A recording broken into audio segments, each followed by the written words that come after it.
Hello and welcome to Wrestleopinionated. This is our weekly show all about the shows of AEW. We are your hosts. I am Morg and this is...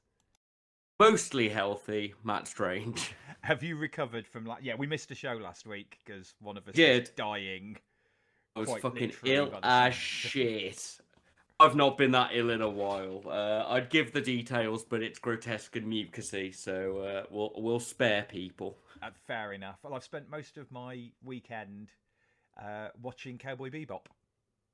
I watched the live version because it was there, and then Netflix went, well, as you've watched that, would you like to watch the anime? And I went, oh, actually, I've quite wanted to watch that anime for a while, and even more so now. Oh, look at you weeb. I know, it is a classic, though. I'm now watching the anime. I need to watch the other one you recommended that you prefer over the two. Outlaw Star. Yeah, I'll need to get you to remind me of that one.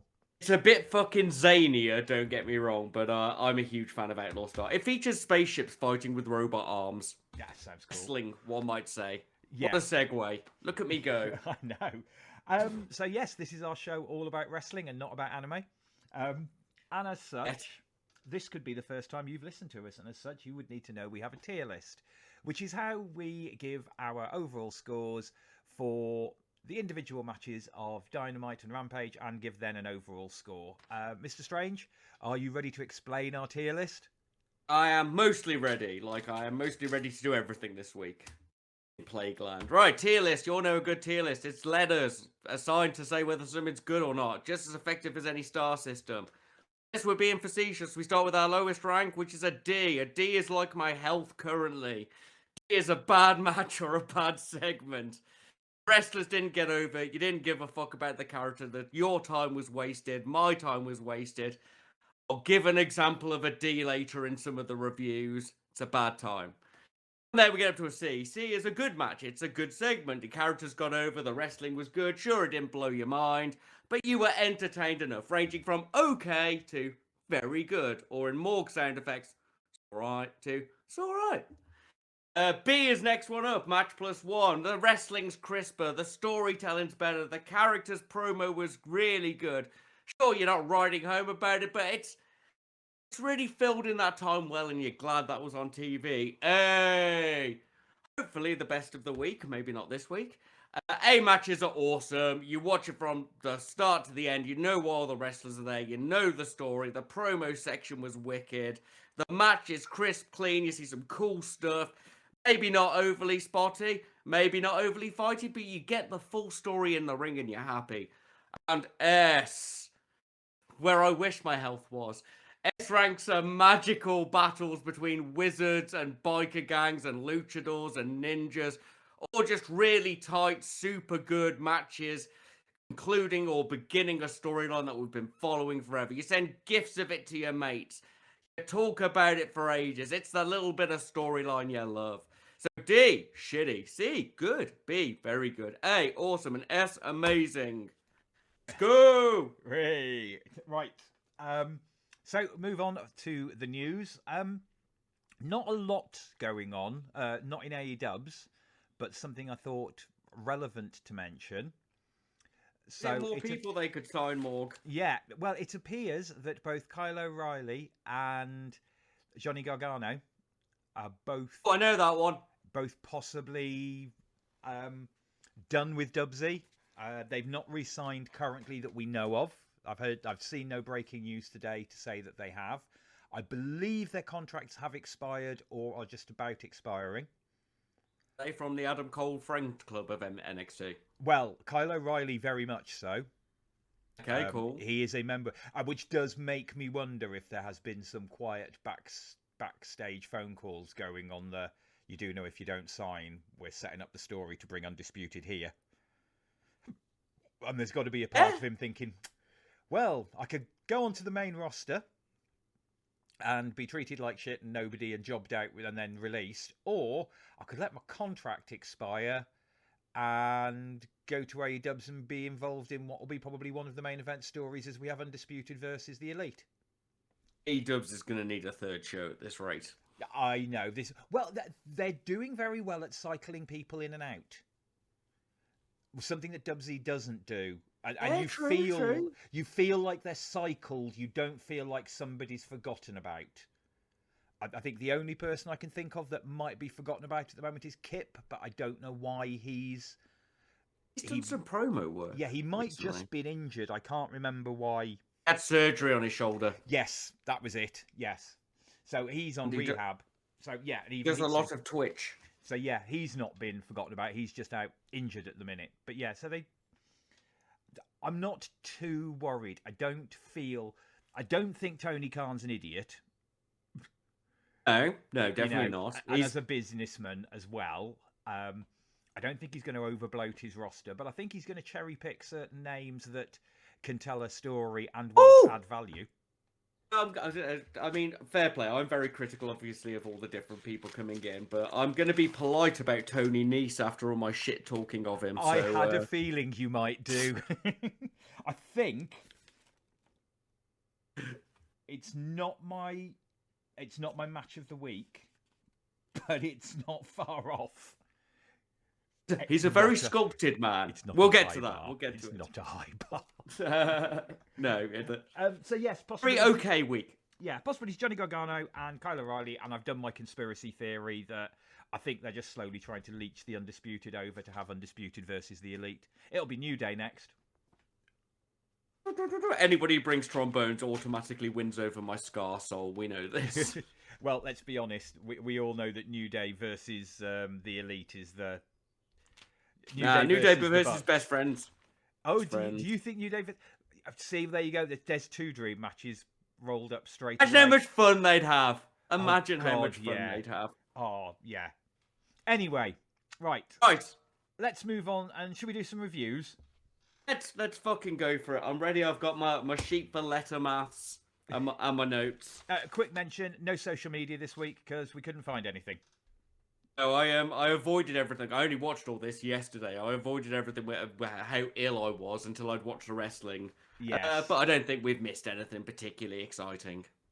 Yeah, I hope not. Anyway, there'll be some huge scandal now. Yes, but it'll be a huge scandal that we can talk about next week.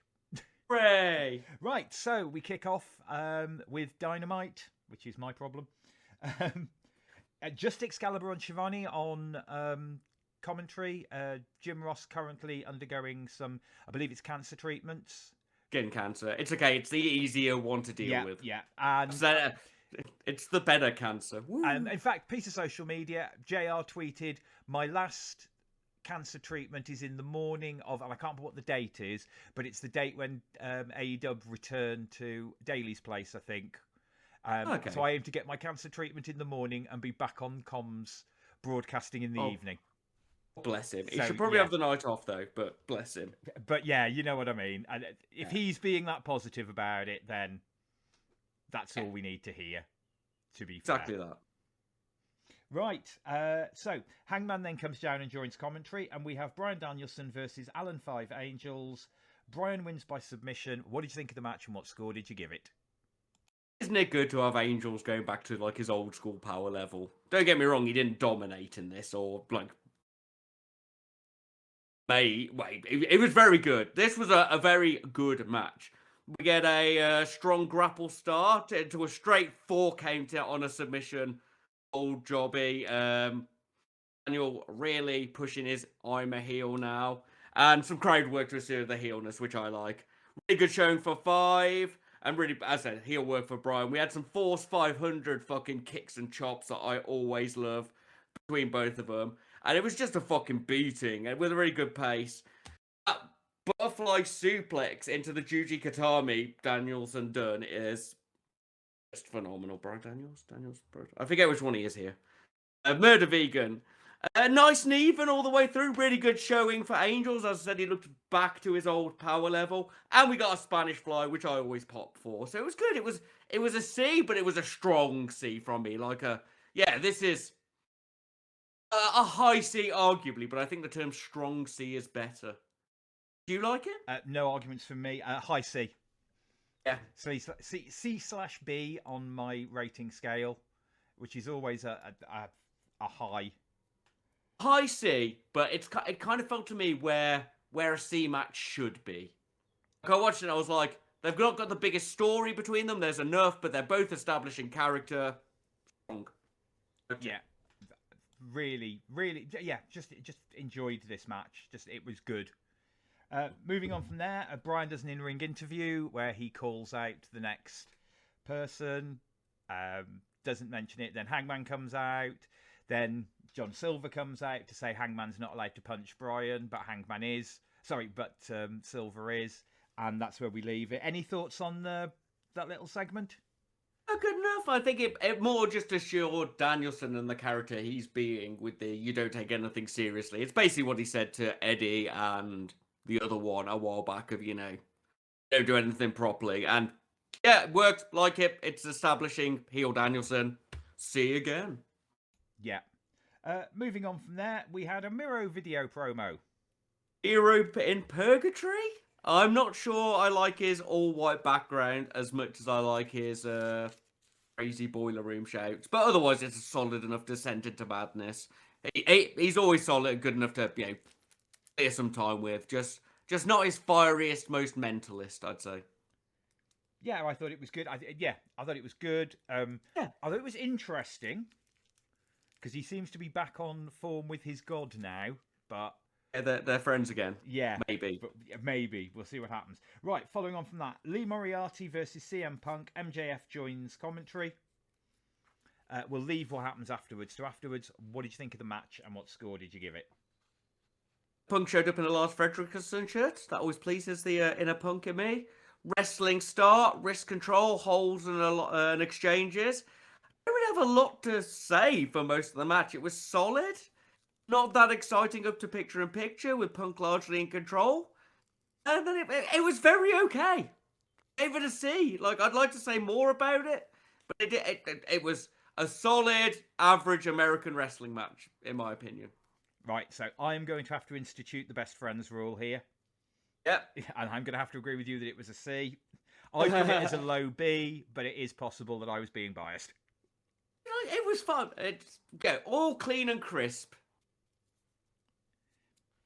Good. So Punk wins with the GTS. Then we have an MJF and Punk in-ring promo. Did you have any thoughts on there? MJF is so powerful he can cut other people's music. We've heard him cut his own music before, so I think these stage people are actually working for him. Comedy heel references about Brit. Punk has put Brit over a lot. Good Punk comeback. MJF learning to book stupid. MJF was on form with his preferences, and so was Punk, just laughing at him in response. I quite like that. MJF threatened to kill his dog, which is, what is that, 2,000% heel? I haven't seen a dog killing since Sergeant Slaughter fed Al Snow his dog. Or was it Boss Man? It was Boss Man. I was like, holy shit. I think this was actually a good thing for both of them. I actually rated it a B as a segment because neither of them looked stupid other than MJF, who is getting himself better at looking a bit outdone. As I said, he needed to learn the Jericho lesson, and he's got through that. So yeah, I'm actually enjoying the two of them together. Well, I mean, this was the thing. So, quick aside, and this is one of those things where I'm just dropping it on you because I've only just thought of it. Hit me. We should probably discuss, because we're not going to talk about last week's show. Oh, yeah, I've still got my notes for it. We should probably quickly discuss the Punk MJF meeting from last week's show, mainly because it is that thing that people have been waiting for. When every time I've seen Punk coming back and I've seen, imagine Punk versus Kenny, Punk versus Bucks, Punk versus Sammy, and imagine Punk versus MJF for the promos alone has always been the tag on that. And I know I've mentioned this before. What did you think of last week's show between those two? It was great. I'd argue it was two different promo battles in that. MJF won the opening statement, Punk won the closing statement. We had a pipe bomb reference. How can a straight edge man look so much like a meth addict? A UFC career reference, which pleases me. My jealous friend was pretty good back, but then with his closing one, he got less famous Miz, and that was 10 out of 10. And they that was so good that Edge used it on Miz in a promo. Did he really? Yep. Amazing. John Cena reference. The only way you can be relevant, something a lot. This is paraphrasing what Edge said, but it's pretty much the only way you're relevant is that other people mention you on other shows or something like that. That's a good. This is the level of bands we need. But no, last week's was good. As I said, MJF took the opener, Punk took the closer, and this one in this episode felt more even between the two. Yeah. If I'm drawing it as a contest, which for some reason I am pleased that this is living up to our self-made hype, and I don't mean our. I mean, you know, the internet's or wrestling fans' self-made hype that we've all been. This is going to be the promo battles. Yeah. Right, moving on. Right, let's go. We then had a Britt Baker promo. The building of the fall apart with Hayter. Britt's obviously on form. Fine. See? Good. I know where the story's going. They look like they're still on the same page. Hayter didn't do the DMD at the end. My lioness will be free soon. Yeah, she didn't do the fingers. Ruth pointed it out to me. I'm not that observant. I always said I'm not that observation then. Welcome to this podcast where I do English. We English good. We English fucking great here. Right. Adam Cole then joins commentary, and we have Orange Cassidy comes out, the Bucks come out, we have a 3-on-1 on Cassidy, Chuck and Wheeler for the save. Any thoughts? Just wrote down silliness, so I'll give it +1 silliness on the end. Yeah, that's fair. We then had not necessarily for me. So we then had a Tony Nese promo. I only lightly shit-talked this, because obviously I watched this before Rampage. I was like, okay, at last, now we know he's come for Sammy, I need to see more. So I was very open for what was gonna come. Or did I know he's sculpted like fucking He-Man under that tracksuit top? Raptor and I were discussing the fact that we wonder whether if they can't get Roderick Strong, whether Tony Nese wouldn't be a bad fourth person for Undisputed.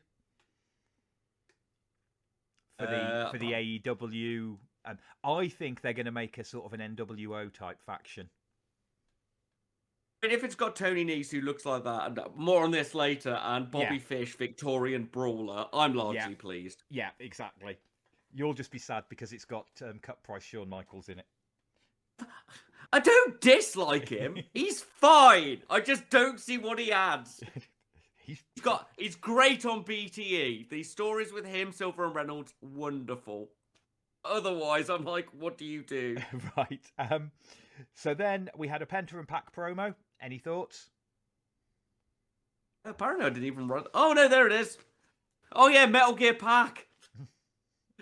I just wrote down Metal Gear Pac, and I fucking love Pac. And then B. That is the entirety of my notes. I think that was a pretty good sum up. It was really good. To point out, you missed an entire match between.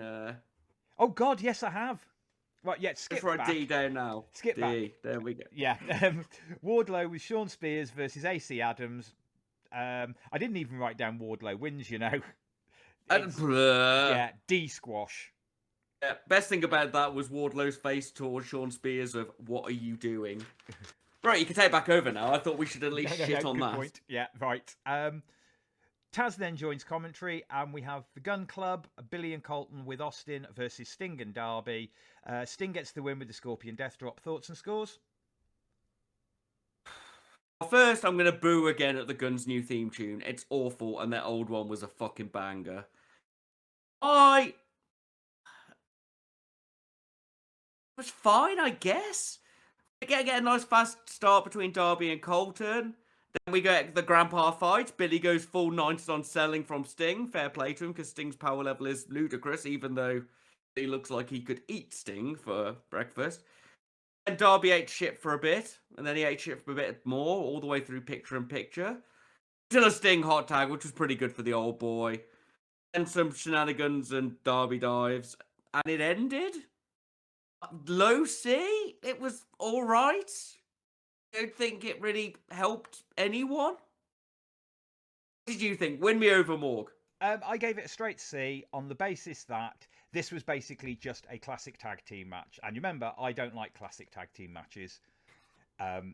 Until AEW, I've never enjoyed tag team matches. Well, it's not entirely true, but you get my general meaning. Yeah. A straight formulaic tag team match doesn't excite me. but it was workable and it was a C because it was just a straight tag team match. It was one babyface gets beaten down, gets hot tag to big name. You know. Yeah. Sting's a good hot tag. And yeah, Sting doesn't look like he's limping around the ring yet, so I'm quite happy for us to keep having Sting being in matches, and I think using him in tag matches is the logical way to do it, because all you're after is that big crowd pop.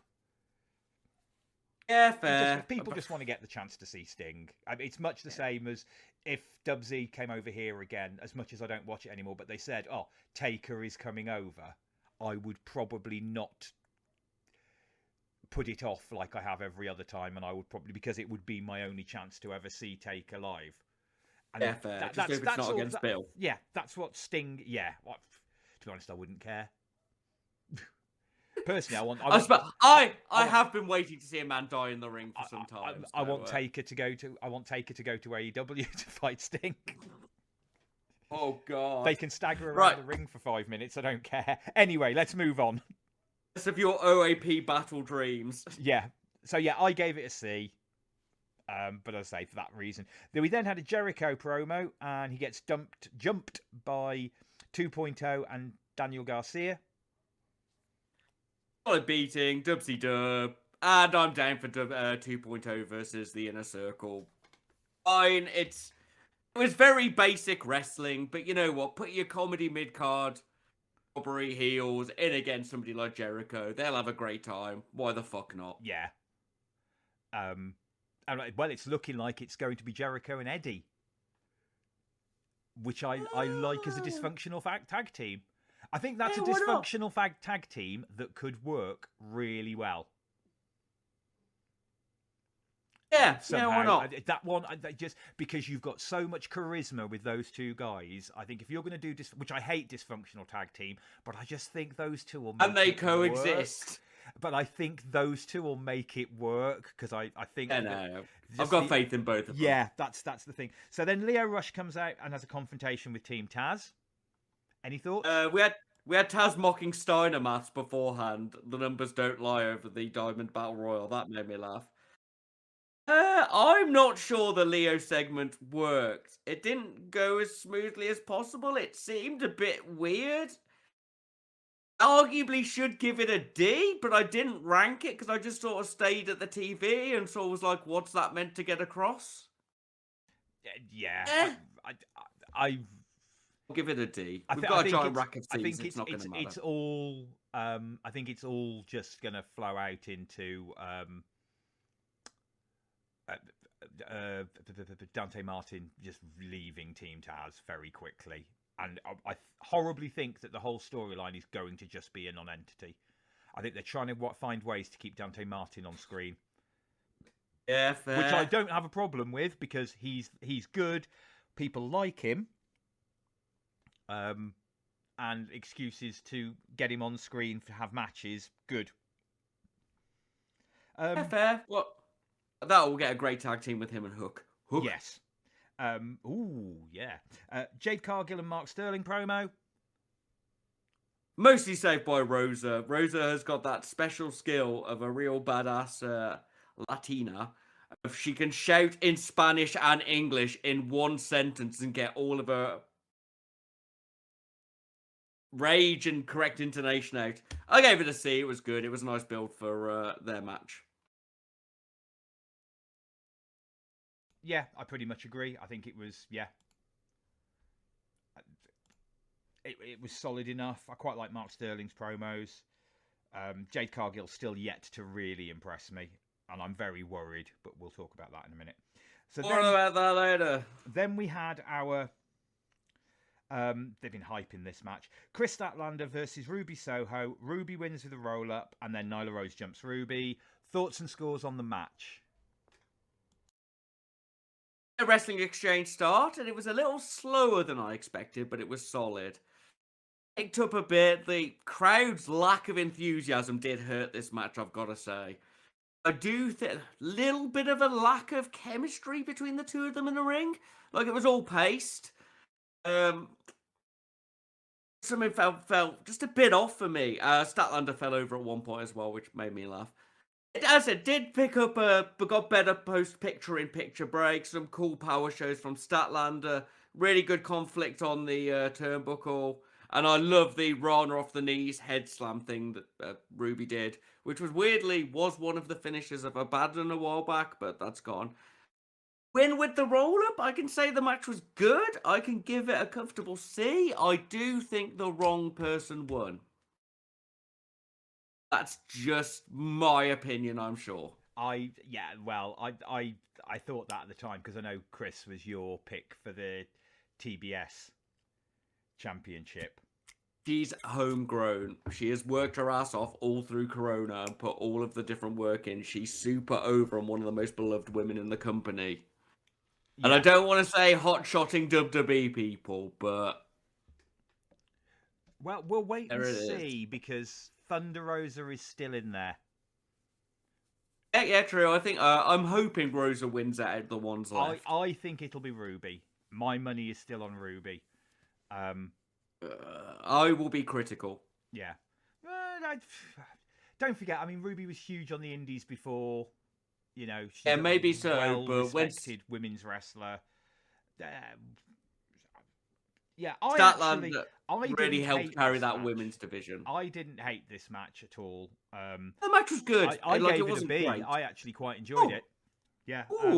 It's just probably down to personal preference. I was watching two of my favourite women's wrestlers wrestling, so it's probably a little bit of personal bias towards what I enjoy. I'm more cynical than you. Yes. Oh God, here we go. But the most conflicting match of my week. Oh, right. Interesting. I was wondering whether that would be a case. Andrade with Jose versus Cody with Arn in an Atlanta street fight. Cody wins after putting Andrade through a flaming table. Thoughts and scores on the match.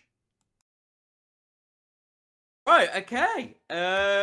This was a moment. First, I'm going to bring up to a brief discussion on how maybe Cody's not turning. Maybe Cody's never going to turn because he's actually being a 7-dimensional chess heel. Because if Cody actually went, I'm a heel now, the joke would be over and people would stop booing him like they are. If he keeps saying he's a face and he's not going to turn, everybody hates him like he's a 1970s heel. He's either playing 5D chess or he's 5 IQ. Just thought I'd bring that up before we get in this. Andrade brings a kukri to the match. Didn't use it, but that's bold, isn't it? The opening brawl, I got distracted because Arn fell in a hole. I don't know if you saw that. When the other guy ran at him.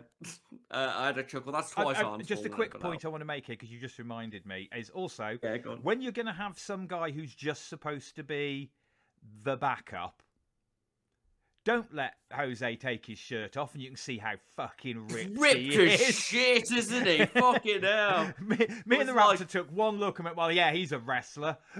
Yep. He's actually a wrestler. Oh, now I understand why him hitting Pac with an iPad or whatever it was a few weeks back, fucking laid him out for so long. That dude's built like a Bruce Lee villain. Yes. Anyway, sorry. Yeah, Arn fell through the stage. Twice Arn's fallen off in a few weeks. Right, we get a solid crowd brawl opening, and I always like a crowd brawl. Cody's peeling back made me feel a bit uncomfortable. I thought he might have had sunburn until I realised it was fire retardant stuff that's obviously dried him.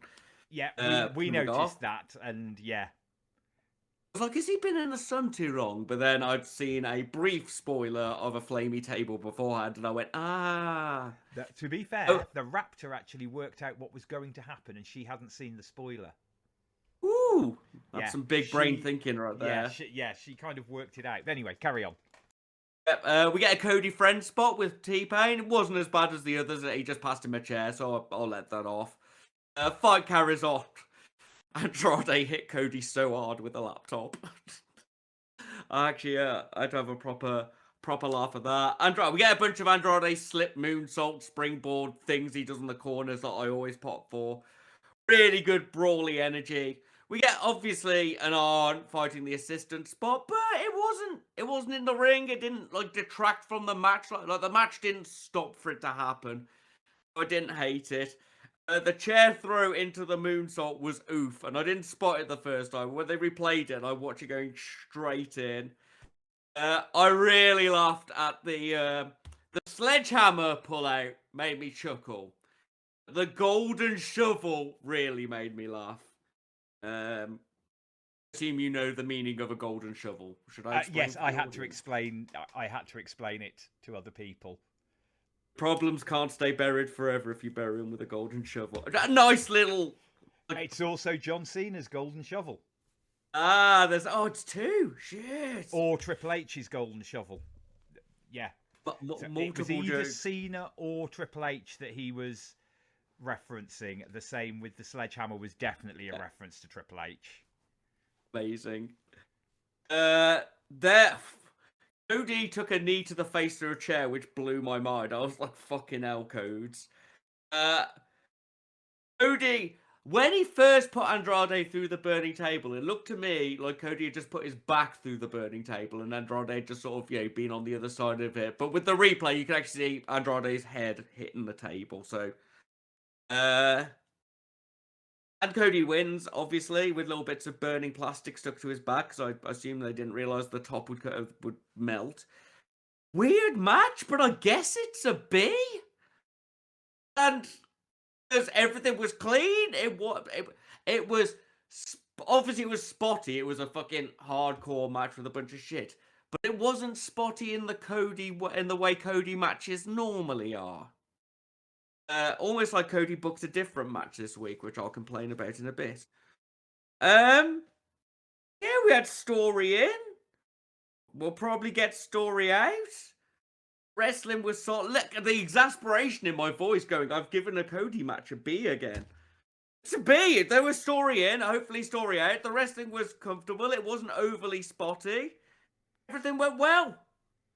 Yeah. What did you think? I gave it a B. I watched it. Shit. That was a good match.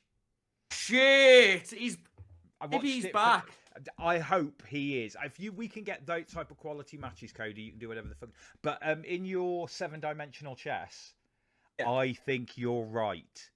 I think now, because he is now suffering from the John Cena problem, and I think he's more intelligent and knows how to play on it. Because the old John Cena problem was the crowd booed him. He never turned heel, but he was never going to, and he just ignored it. Cody is, I think he's playing with it. And the problem was always, and John Cena himself said it, so when I turn heel, what's the problem then? They're going to cheer me? Yeah. Where do we go then? And there's a strong possibility that had they turned Cena heel in that later part, that yes, those crowds, because it had become such the way of cheering John Cena was to boo him. If you were of a certain age, that was the way that you. The only way they could have effectively heel turn Cena would have been to do a NWO Hogan heel turn. A Hollywood Cena would have worked. He should have ended Taker's streak. Oh fuck! That would have been it, guaranteed. And he should have cheated to do it as well. So not ended the streak clean, but ended the streak by cheating. And that would have done it. That would have made the John Cena heel turn. That's how they should have done it. I've completely stolen that off Adam Blompier. I mean, that's fair. But when he did the How Taker's streak should have ended in his videos, which is well worth a watch. It's brilliant because he goes, Taker's streak should never end. There you go. That was quick. And he's like, okay, you actually want the video. And he's like, okay, the person who should do it is John Cena. Wait. Because a John Cena heel turn is the Yeti. Yeah. Often talked about, but never seen. Anyway, but yes. So, can you overall. Guess, Morg. Guess what our rank is. C. It was. Wrestling this week was very okay. I'm happy with where storylines are coming from. I'm happy where they're going. I'm happy where they're Cotton Eye Joeing. Wrestling was good enough. Some stuff was above average, some stuff was below average, but all in all, a good Dynamite. Okay, And now it's time for our next one, which has a specific name that we call it every week. Every week, the really rapid Rampage rundown. That's the one. Every week, I've always been called that. Rampage, Friday, Starks, Taz, and Excalibur on commentary. Our opening match is Tony Nese versus Sammy. Sammy wins with the Go to Hell, a rebranded Go to Sleep. Nese walks out, and all of my shit talking goes out the window as he takes off his top, and he looks like he's been drawn into life by an anime artist. Sammy leads with the control, which is a little bit weird for the face on the defense. We get a bunch of cool stuff. But I think my favorite thing that happened in this match was Sammy was on the turnbuckles and Nese kicked him and caught him into the torture rack hold. Really nice. I love every move which comes off the torture rack hold. Nese did a jump-in springboard moonsault that completely fucking mogs Sammy's springboard cutter. And then actually got control for a bit through picture-in-picture. Then some decent sequences and a Spanish fly, which I always pop for. There was the world's longest wobbly dance for Sammy to do a moonsault to the outside when Nese got knocked out, and then Sammy had to do his I'm Loco stuff. Nese gets control for a bit, knocks out a casual 450. Then Sammy wins with the GTH. Of criticisms, I do find it weird that the face had the lead of control for a lot of it, and I don't want them to over-push this Sammy's hurt gimmick. Otherwise, I gave it a high C. Nese is good. It pleased me. I've had a little bit more character work, but yeah, good match. I gave it a B.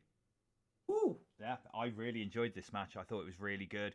The two seemed to have enough chemistry. There was enough flashy stuff going on to keep me interested, and I watched the whole match and enjoyed it.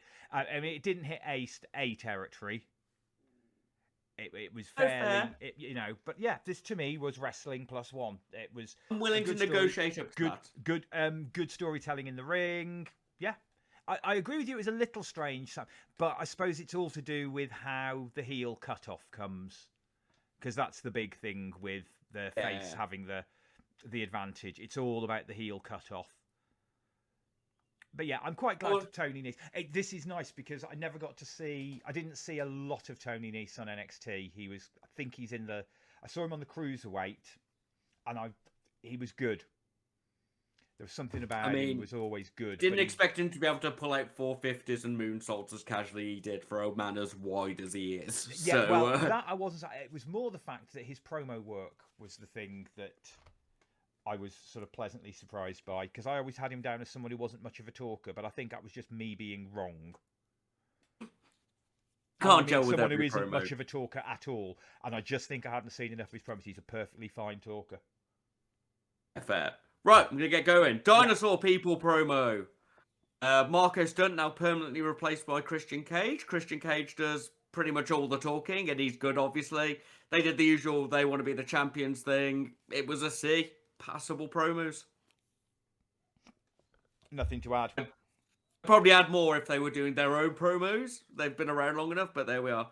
Right, then women's 33 seconds. Fair, sorry, I have to jump in. To be fair, because this is something me and the Raptor were talking about. Jungle Boy's a better promo. Yes. Luchasaurus isn't a great promo. Marco is actually probably the best promo out of them. And I think the whole point of having Christian with them to be their promo guy, I think it's really working. I'm liking how AEW are using their veterans. The veteran teacher side. Yeah. I'm with you, and I think they're good together. Like Sting and Darby, they're all working. Tully and FTR. I mean, FTR don't need Tully, but it works so well. Yeah. It is their fucking awful bowler music. Right. Women's 33 seconds. Yeah. Hey. Jade versus no entrance Janaya Kai. Kai's got a really good look. I was kind of excited for a look. And then Jade wins in 33 seconds with Jade. Dude. Yeah. You're doing really well to win me over on Jade Cargill. Jade botched her pump kick on Janaya Kai after the match. And Rosa runs down for a beatdown and the ref separated them. Do you know what? I am getting to the point that I might have had enough from the separating two people from fighting. It does happen a lot, doesn't it? It's it's turning into their surprise roll up out of nowhere, which is also starting to happen a lot. But they always try and keep it as a legitimate move, and they never say that somebody stole one with a roll up. So I'm less annoyed with that. Yeah, I got you. It annoys me when they go, "Oh, stole it with a roll up," and then that's all you ever do. So yeah, What's the move, guys? It's okay. But yeah, you're not doing anything to make me. I don't care about Jade Cargill. No. She looks good. She's got some charisma, but well, she's going to get her trial by fire next week. Yep. Because you ain't getting a 2-minute squash match with Rosa. No, you're not. 100%. 2 minutes, mate. 33 seconds this week. Well, I was talking about the entrance. I'm going to drum on the mic. 33 seconds. I hope you can hear me bouncing on my mic. I can. Good. But yes, you're not getting a 30-second squash out of Thunder Rosa, or you better fucking not. Come on, Rosa. Carry her with your powerful back. But then the Super Click did a promo where they called out the best friends. They said the 2 best friend guys. I was going to hope it was Chuck and Okada, but it's Rocky Romero and Chucky T next week against the Super Click. See, good. They're enjoying being shitlordy comedy heels, and they're going to go up against the best sort of people to have that battle against. So yeah, this just sounds like an excuse to be shitlords with their mates again. Exactly. Rocky will be there, and everybody fucking loves Rocky. Yeah, this just sounds. I just have a feeling this is just going to be fun. It'll be a good laugh, and the match will be good. Eddie did a promo calling out 2.0. Obviously, it was good. It's Eddie. They probably just went, "Yo, you're sat on these stairs. Want to do a promo?" See? Yeah, I'm pretty sure they do. Yeah, cut a promo on 2.0 and Jericho. Off you go. Have a good time. Another Daniel Bryan versus Silver promo. Good shit talking for Bryan, ripping on the comedy again. It was all very solid and kayfabe pilled. I gave it a B. I think Bryan has really established this heel role he's come into. I won't say been revealed as very well. I like him. Yeah, it's good. Again, nothing more to add really. I'm quite looking forward to this match. I've got a feeling this will be it could be quite good fun with him and John. Should be good. They've both got very similar kicks and slams and stuff, so the thing you've got to remember is Punk and Bryan are both there to help put over the younger talent and have fun and wrestle. Punk's being open about it, and Bryan's lying. They kick your fucking teeth in. Yeah, God, Bryan's this lovely lying because he's not there at all. So, you know what I mean? He is there to put over the new talent. And to have fun in AEW. Wonderful. I love him. Yeah. Based and blue-pilled, as he is known on the internet. What a champ. Right. Mark Henry interviews FTR and the Lucha team. All solid. Big argument energy between the two. Mark Henry has to actually take control. Crowd shapes the thing that he says, which, as you pointed out the other time, means it's more over than I can accept it to be. One of the better ones. It actually felt like they were going into a fight. Yeah. Leading us into FTR versus Metal Gear Pac, or Pac Pliskin, but whatever, and Penta. No, it's Pac Pliskin from now on. Fair play to Pac being able to wrestle with an eye patch on. FTR win with shenanigans, and Malachi apparently blinds Pac. So I'll cover that at the end. Opens with Hair eating some shit for the boys. Go into a solid back and forth after that with some rotation. Pac does a slip on the rope because of his eye patch, making sure it's all properly there. And it did look like a set-up one rather than a normal fall. Yes. Which sounds weird to say, but Jack Evans does the slip into the ring a lot, and it looked similar to that. And then Pac eats shit for a bit because he'd slipped because of his eye patch, which tells a bit more of a story. Gets a bit of an escape and should have won with his 12 count pin before going back to eating some shit.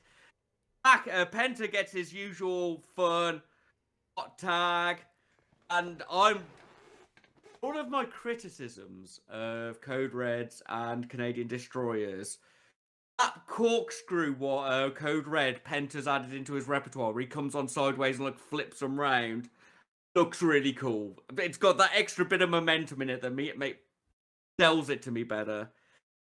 Gold and Pac get some more exchanges as they're the best pair for fighting each other out of all of the combos, I think. Ace gets a bit weird with spots near the end. And Malachi appears to spray Pac, and I was like, what? We get a demasking at the end. And like the ending, I don't think it was the best match for anybody in here. It felt just a little bit off in places. I gave it a C. I still think it was good. I've seen better work from all of them. It felt like this match got the booking that Cody wanted for his match. What did you think? Am I right? See, no, I quite enjoyed this match, but I didn't coalesce everything together. So I gave it a high B. The match itself, I really enjoyed. Oh, fucking hell. Oh, yeah, shit. I really enjoyed it. I was watching 4 of my favourite wrestlers and especially after that Sting Darby very formulaic tag team match. Yeah. This was much more fun. I liked the storytelling with Pac. So I saw all the story was in the ring. We've got enough story coming in and out. I didn't dislike Malachi doing the appearing to blind Pac because I've already said I wanted Cody and Pac to swap dance partners. So I'd quite like to have a Malachi feud with Pac. I think those two will just kick absolute... When they fuse. Fuse Malachi Pac. But those two are just going to kick fuck out of each other. And it's going to be glorious. Because neither of them two give a fuck. Is Pac going to be blind next week? Are we going to have Zatoichi Pac? Because in all honesty, I'm wondering if they're going to do the old Sandman Tommy Dreamer story. Or a variation of. What the fuck is the Sandman Tommy Dreamer? But before we get into this, I'll just rank out the show. Yeah. It was a high C. Yeah. We had a good time. Tell me this. Tell me how we get blind Pac in a match. So, no. The scary one is they go down the Jake Roberts route, where they once had Jake Roberts wrestle Rick the Model Martel, because Rick Martel had sprayed Jake in the eye with his perfume and blinded Jake, and they had a blindfold match, which was the two of them with a sack over their heads, wrestling and not actually being able to see through. And it's a very bizarre match. It's a WrestleMania match. But the Sandman version is Tommy Dreamer. Tommy Dreamer hits Sandman in the face with a kendo stick and accidentally knocks Sandman's cigarette into his eye. Oh. Okay, story. I'm not... As far as I know, the whole thing is a setup because Paul Heyman talks about it and says, this is how good Sandman was. He stayed at home. He said he wouldn't answer the door. His wife answered the door the whole time. He kayfabed the entire injury. He didn't go around... Old days were crazy. He didn't go... Well, no, he just didn't go around... Because even Paul Heyman's story didn't go... Yeah, they're doing a story with the Sandman. He was really impressed. He bought, and the crowd bought it. And then they're in the ring, and Sandman's got patches over both eyes, and they're all there, and it's supposed to be his retirement thing. And Tommy Dreamer comes out to say, I'm sorry again, because again, they threw back the curtain in the original. You've got Tommy running out after Sandman as they're taking him into the ambulance saying, I'm sorry, I didn't mean to. And Sandman, Tommy's there, and then Sandman he's got his back to Sandman. Sandman rips off the eye patches, pulls out the kendo stick, and leathers Tommy Dreamer. This is also, I believe, this was the feud that led to Thank You, Sir, May I Have Another, which was Tommy Dreamer just being leathered with kendo sticks for about 30 minutes. Right, I honestly believe... If I'm correct, and that Cody is letting somebody else book his matches for a bit, and he's going to book this storyline, I honestly believe Cody would do a blindfolded match. I think Cody is that 70s meme match powered that we could have a blindfold match. They'll probably try to gimmick it because they love their advancing wrestling technology, which is good. You should be advancing technology, so they'll probably try to design special blindfolds that you can see through easier, or patches will be those ones with holes in. Yeah. The problem is they'll be coming at it from the perspective of a wrestling company who have got some people who've worked in costuming. Not the perspective Middle-aged men who for the last 20 plus years have been running around in a field hitting people with rubber swords in silly costumes, who have often tried to blindfold themselves or wear hoods and realise that no matter how hard you try, you can still see shit. Yeah.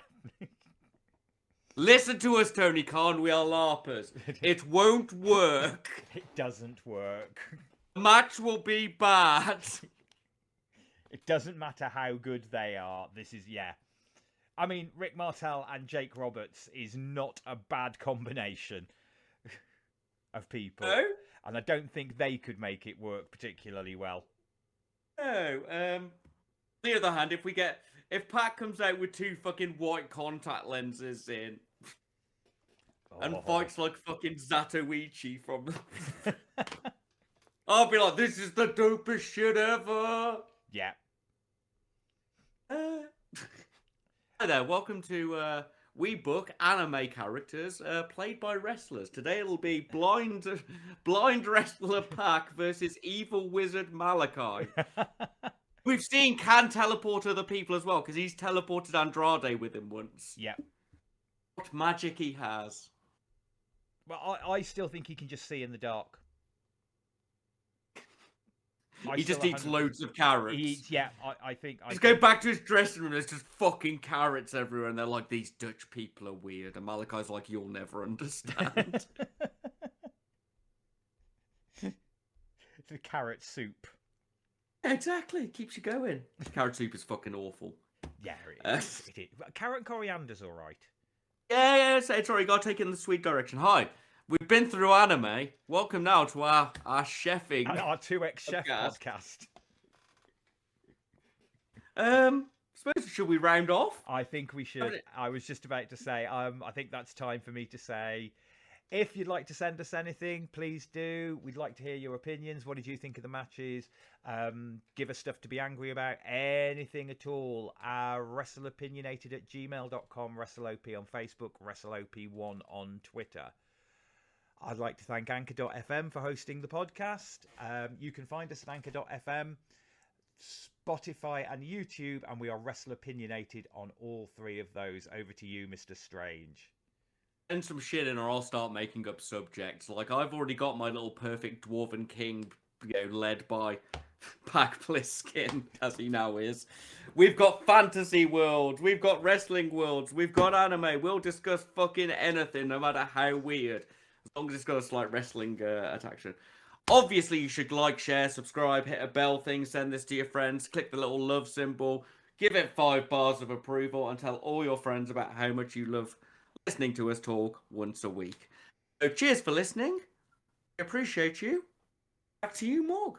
All that's left to be said is goodbye and good night.